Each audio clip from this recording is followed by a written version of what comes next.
Hey, it's Liz from Thrice, and it is Web3 Wednesday. And last week was Metaverse Fashion Week, in case you missed it. And I'm guessing you probably did.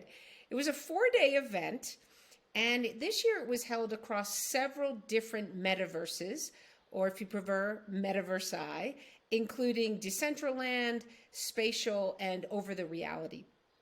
And over 60 fashion brands attended, big names including DKNY and Tommy Hilfiger and Coach and others, as well as brands like Vogue and other media brands that were attending.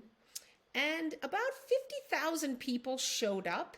This was down substantially from the 108,000 that came last year, but is pretty on par with what's going on in the industry these days. A lot fewer people trading NFTs. I think that's down almost 90% quarter over quarter or year over year.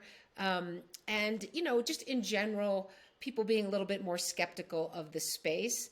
But as a whole, the fashion industry really does believe in the future here.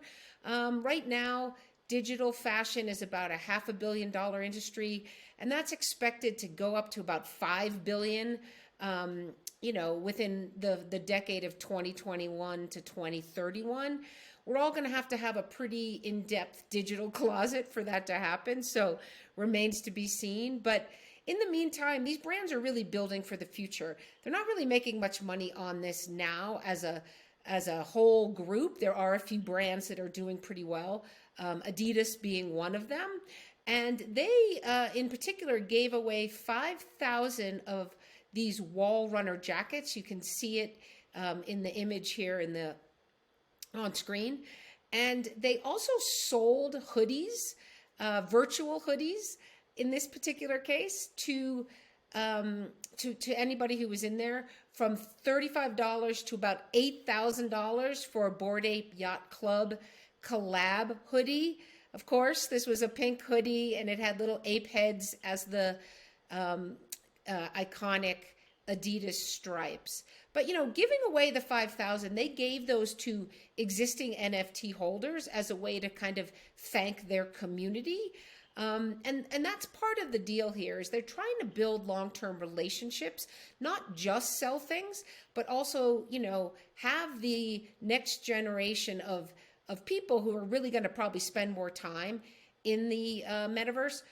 Think about not only the real world, but the digital world in terms of fashion. Tommy Hilfiger also sold physical items and directed people to a site called Ready Player Me, where you can create an avatar and dress that avatar, and it's completely free to use. You can buy different wearables to put on that avatar, and the cool thing about Ready Player Me is you can take it to multiple metaverses, and that's part of the issue is there's not a lot of interoperability between one metaverse and another, but Ready Player Me does work in Decentraland and Roblox and some spatial metaverses. And so you can go ahead and take that Tommy Hilfiger jacket or whatever you bought and bring it from place to place. And Higo Boss created an immersive showroom, try to give people the feel of being at an in-life, real life fashion week. So how did it go? Well, you've got to be pretty patient in general in the metaverse, and no exception here. It was fairly clunky at times. If you go too quickly, you can pretty much crash the system, and you'll have to reboot and start back at the welcome center, and that's a bit frustrating. Sometimes things ran very slowly, and the brands looked pretty pixelated. I'm sure they weren't thrilled about that, but again, early days of the technology. And some people, of course, feel nauseous in the metaverse. Again, not really what you want to associate with your fashion brands. But hey, at least it's sustainable, right? I mean, one of the things people talk about in digital fashion is that, with fast fashion creating such a heavy burden on the environment, at least with digital fashion, you can create things and you can buy things and you can have a huge closet and you never really throw anything away.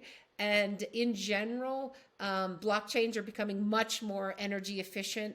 As we've talked about in the past with Ethereum going from proof of work to proof of stake and the like. So there is that piece of it. And, it is a way for people to get into the industry digitally, right? Like maybe they'll be found as the next great designer for one of these brands for what they're creating online. So, I do think we're a long way off from, everyday people buying, digital outfits to wear to their Zoom calls. But, it isn't going away. And this fashion week is something that brands are thinking about and will be continuing to think about into the future. So that's your quick take this week, and we'll see you next week on Web3 Wednesday.